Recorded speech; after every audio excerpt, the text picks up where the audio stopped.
Welcome back to Movie Buffs. Today we are diving into this movie titled Cleaner, a former soldier turned window cleaner who finds herself suspended outside a skyscraper during a deadly hostage crisis. When eco-activists seize the building, taking 300 people hostage, including Joey's autistic brother, she must use her unique position and skills to save them all. But before we dive in, make sure to hit that subscribe button and ring the notification bell so you don't miss out on our weekly movie breakdowns and hidden gem recommendations. Now grab a snack and let's dive in. The movie opens with young Joey, a wild-hearted girl who finds joy in climbing anything she can. Her older brother Michael is autistic, and their father had a fiery temper, often shouting at Michael and clashing with their mother. As Joey grew up, she sought peace in her own way, by taking a job cleaning windows on towering skyscrapers. Being above it all gave her a sense of calm, a way to tune out the world's chaos. One morning, Joey is jolted awake by her alarm.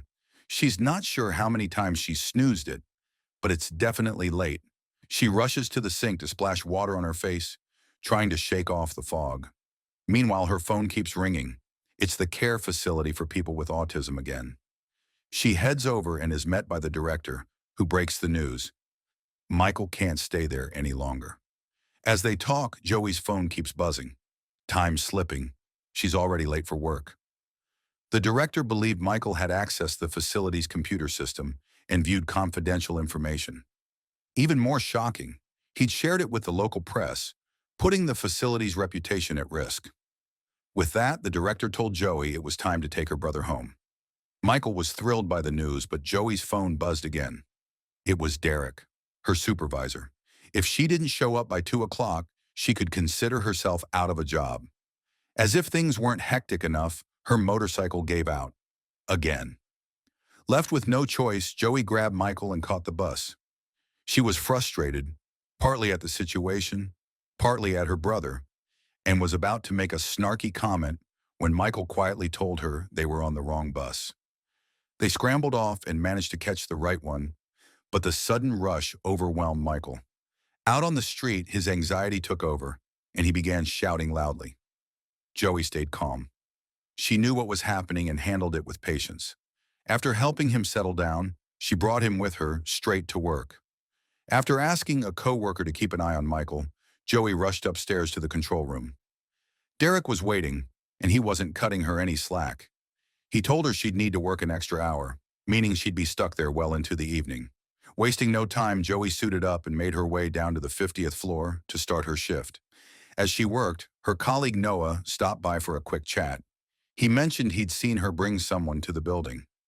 Joey explained that Michael had been kicked out of the care facility, and if she hadn't brought him with her, she probably would have lost her job too. Noah's shift soon ended, but Joey still had floors to finish on her own. Not long after, Michael appeared in front of her, looking upset. He told her he wanted to go home. Joey tried to explain that he couldn't, not yet. Their conversation quickly turned into an argument, and Michael ran off in a panic. Just as Joey was trying to figure out what to do, Derek's voice crackled over the radio, reminding her she still hadn't finished cleaning the 51st floor, where a party was about to start. A party was about to kick off, packed with high-ranking officials. Joey thought about lying, saying she had already finished cleaning, but Derek wasn't buying it. He ordered her onto the platform immediately. Joey felt like she was about to lose it. Michael was still missing, and now she had no choice but to finish the job fast. Frustrated and distracted, she slipped up and dropped the sponge she was using. Meanwhile, a group of masked people showed up at the building, supposedly a performance troupe invited by the assistant manager. They made their way to the meeting room on the 51st floor, but something about them felt wrong. From where she was hanging outside, Joey didn't see anything unusual, so she called Derek and asked him to pull her up. Although Derek was usually a jerk, he still moved to the lever. But before he could do anything else, several masked men suddenly burst into the control room and shot him without saying a word. Derek's body slumped over the controls, hitting the platform switch and sending Joey sliding downward before stopping halfway. Joey thought Derek was just messing with her again, unaware that the masked men had taken over the surveillance system. At the same time inside the hall, the masked men made their move. They handed out oxygen masks to everyone, and a gas canister disguised as a drink started releasing an anesthetic gas into the room. One by one, people collapsed where they stood. Michael, wandering nearby, noticed the strange smoke and sensed something was wrong. He quickly slipped into a nearby storage room to hide. Meanwhile, the masked group fitted oxygen masks onto the billionaires. When the billionaires woke up, they realized they were already at the mercy of the mysterious attackers. However, the leader of the robbers noticed someone was missing and quickly sent his men to search the building. Meanwhile, Joey was still outside, cleaning the windows near the room where the billionaires were being held. She happened to glance inside just as the robbers burst in and forced an oxygen mask onto one of the tycoons. Unfortunately, the tycoon spotted Joey through the window and started pointing, shouting, "There's a cleaner!" But the robber misunderstood, thinking the tycoon was referring to him. He pulled off his mask, revealing his face. It was Noah, Joey's co-worker. Soon after, all the wealthy hostages were herded into a single conference room. The leader of the group ordered a video to be played and finally revealed who they really were. They weren't random criminals, they were members of a radical environmental group called the Environmental Protection Project. Their goal was to expose the billionaire's latest venture, a project disguised as eco-friendly, but actually devastating to the environment. On paper, the tycoons claimed they were building a solar energy project on the island. But behind the scenes, they were running heavily polluting factories, pumping toxic wastewater into the sea and dumping untreated waste into the ocean, leaving the island's environment in ruins. To make them pay, the attackers had spent months planning this operation down to the last detail. The leader lined up the billionaires on a stage, ready to expose their crimes to the world and reveal the truth behind their so-called green project. But when confronted, one of the tycoons simply laughed it off and even tried to solve the issue by offering the attacker some money. That was the final straw. Noah, standing nearby, lost his temper. Without hesitation, he grabbed a wine bottle and smashed it into the tycoon's mouth, killing him instantly in front of everyone. Seeing Noah lose control, the boss quickly pulled him aside. In truth, he had never planned to hurt anyone. His goal was only to expose the crimes of the wealthy elite. Meanwhile, Joey was still stuck outside the building. Realizing a hostage situation was unfolding inside, she desperately tried to call for help, but she was too high up. No one on the ground could hear her shouts. Thinking fast, Joey scanned her platform and grabbed a chunk of wax. She scribbled an international distress signal onto the window, then set it on fire. People on the street finally noticed the flaming message and immediately called the police. Inside, the robbers manning the control room caught wind of the commotion. They quickly reported to the boss that a giant distress signal had appeared outside. At that very moment, the boss was speaking with Noah, only to glance over and notice his men hauling in jackets stuffed with explosives. It was clear the boss had no idea this was happening. After hearing the news from his men, the boss quickly realized there was a cleaner trapped outside. He immediately sent Noah to deal with Joey. It didn't take long for Noah to find her. Their eyes met through the glass, but neither said a word. Without hesitation, Noah ordered his accomplice to raise the platform and pull her in. Seeing what was happening, Joey acted fast. She pulled out a screwdriver and jammed it into the platform's mechanism, stopping it just in time. While the robbers were distracted, one of the billionaires saw a chance to run. But with the entire floor locked down, there was nowhere to go. He didn't get far before the boss caught him, and Noah rushed over, furious, ready to beat him to death. The boss shouted at Noah to stand down and drop his weapon. After a heated exchange, Noah suddenly turned and, without warning, shot the boss dead with a single bullet. It turned out Noah had long believed the boss was too soft. In his eyes, the wealthy were beyond redemption, and all of them deserved to die. He gave the rest of the crew a choice: side with him or be taken out. Many had already been swayed, and those still loyal to the boss's nonviolent plan were quietly eliminated. Now everyone left answered to Noah. Without hesitation, Noah dumped the boss's body out the window, sending it crashing down onto Joey's platform. Joey spotted a gun tucked into the boss's belt. Moving carefully, she reached for it and managed to grab it. But when she looked up, she was startled to see Michael standing there, staring at her. Before she could react, Michael flinched at the sound of approaching footsteps. Noah had arrived, and he was already asking Joey where Michael had gone. Joey calmly told Noah that Michael had gotten bored and gone home, but Noah wasn't buying it. He immediately ordered his men to sweep the building. What he didn't realize was that Michael was actually right behind him. Just then, a subordinate reported that the police were approaching. Noah glanced at Joey outside the window and quickly came up with a plan. He pulled out his phone and called the police, falsely claiming there was an armed madman outside the building. Then Noah pointed his gun at a pregnant waitress lying on the ground and threatened Joey. If she didn't fire shots toward the street, he would kill the woman. He even removed the silencer to make sure it would be louder. Left with no choice, Joey agreed. Skilled with firearms, she carefully aimed from hundreds of meters away, making sure not to hit anyone. Her gunfire caught the police's attention. Helicopters immediately lit her up with searchlights, and snipers locked onto her, ready to shoot.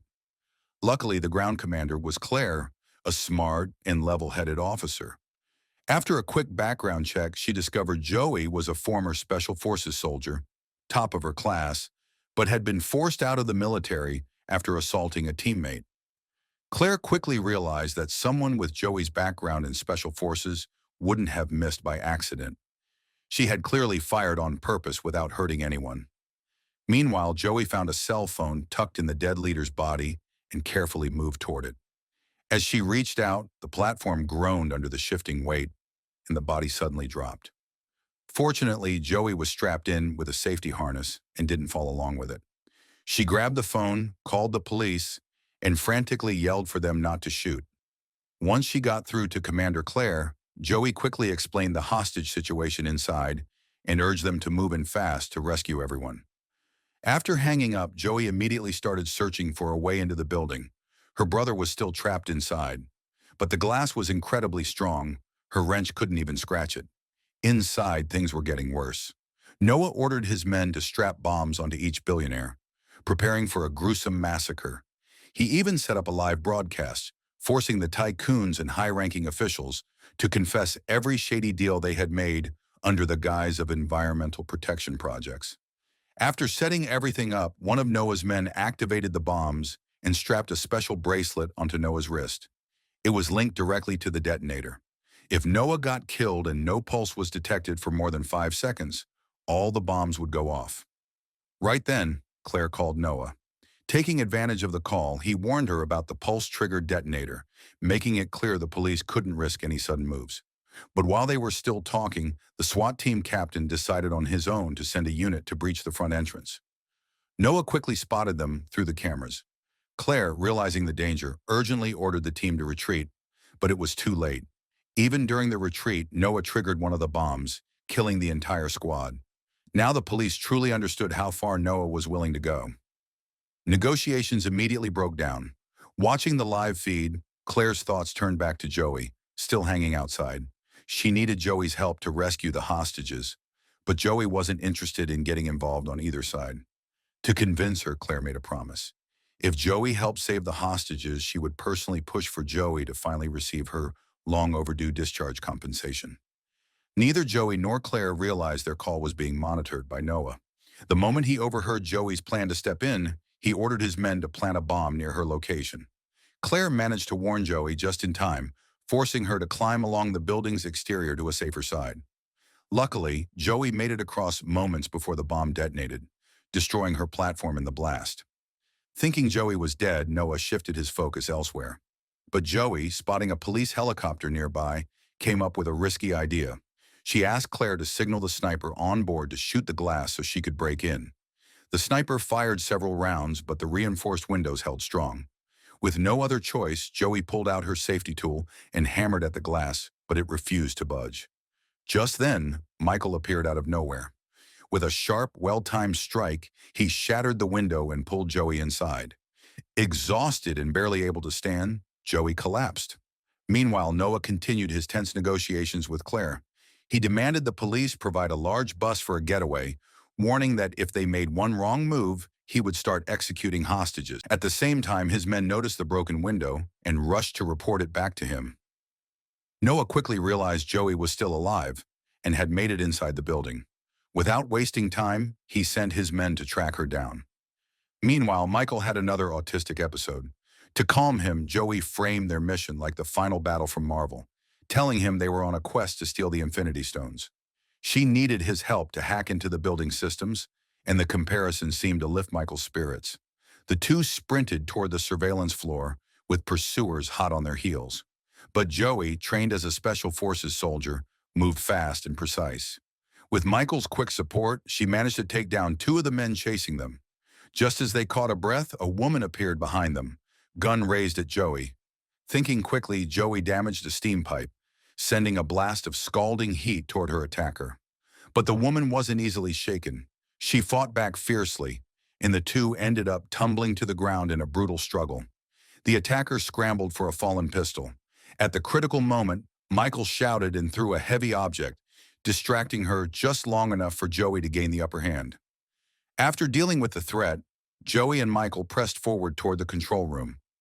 Meanwhile, inside the surveillance room, Z, one of Noah's men who had secretly remained loyal to the old boss, was watching everything unfold. Inside the surveillance room, Z stumbled across something hidden in the video scheduled to be broadcast to the world. A segment secretly recorded by Noah himself. What she saw left her completely stunned. It revealed that Noah had planned all along to die inside the building, taking all 300 hostages with him. In his mind, it was the ultimate sacrifice for the cause he believed was right. Realizing she was as good as dead if she stayed, Z acted fast. She grabbed a chair, smashed it over the guard next to her, and made a run for it. But before she could get far, she was shot. Just then, Joey arrived and took down the gunman with a clean shot. Without paying much attention to Z's condition, Joey and Michael rushed into the surveillance room. They also watched Noah's chilling video. Michael, for a moment, sympathized with Noah's ideals, until Noah mentioned that everyone must die. That quickly snapped him back to reality, and he immediately got to work cracking the system. At the same time, they realized Noah had locked down all the building's elevators and cameras. Now they had to break through his control and unlock everything. Luckily, Michael was a skilled hacker. He quickly broke through the virus Noah had planted, cut off Noah's live recording, and grabbed the hard drive storing the damning video. Downstairs, Claire received confirmation that the elevators and doors were unlocked. Without wasting time, she launched a coordinated assault, two teams attacking from both above and below. Joey instructed Michael to take the elevator and get to safety, while she stayed behind to help the police handle the remaining robbers. Realizing the situation was falling apart, Noah reacted fast. He strapped bombs directly onto the billionaires, then personally set out to find Joey and settle the score. Meanwhile, the police stormed into the building, but Claire warned her team they couldn't shoot Noah outright, or the bombs would detonate. Noah, flanked by two of his men, hunted Joey through the halls. The first attacker caught up to her, but was swiftly strangled. Joey then grabbed an axe and set up an ambush. At the same time, Special Forces stormed the main hall, taking down the remaining robbers and starting the risky work of defusing the bombs. But the bomb setup was far more complex than they had expected. Time was running out. Noah sat inside the building, waiting for Joey to find him. He had no plans to escape. He was ready to die alongside the billionaires he despised. When Joey approached without reacting, Noah attacked first. He quickly overpowered her and tried to force her into revealing where the hard drive was hidden. But Joey didn't have it on her. They fought again, and this time Joey's training gave her the upper hand. With a powerful kick, she sent Noah flying out the window, leaving him dangling by a cable. Hanging there, Noah launched into a rant about his grand vision for saving humanity. But Joey cut him off by raising her hand, revealing she had stolen the detonator bracelet from his wrist. Without hesitation, she let him fall. With Noah gone, the police finally had enough time to safely defuse the bombs. The video never went public. To the outside world, it looked like nothing more than a terrorist attack. As promised, Joey received compensation for her discharge. With that money, she no longer needed to risk her life cleaning skyscrapers. In the end, she found Michael waiting for her, and she pulled him into a tight hug, finally free to start a new chapter. From then on, Joey and Michael became even closer. They released the videos online, exposing the corruption of the rich, fulfilling part of Noah's final wish. And with that, the movie ends. And that's a wrap on Cleaner, a film that proves you don't need superpowers to be a hero. What would you do if you were hanging 50 stories up with lives on the line? Drop your thoughts in the comments. And if this recap got your heart racing, don't forget to like, subscribe, and ring the bell. More breakdowns are just a click away. Until then, stay bold and keep climbing.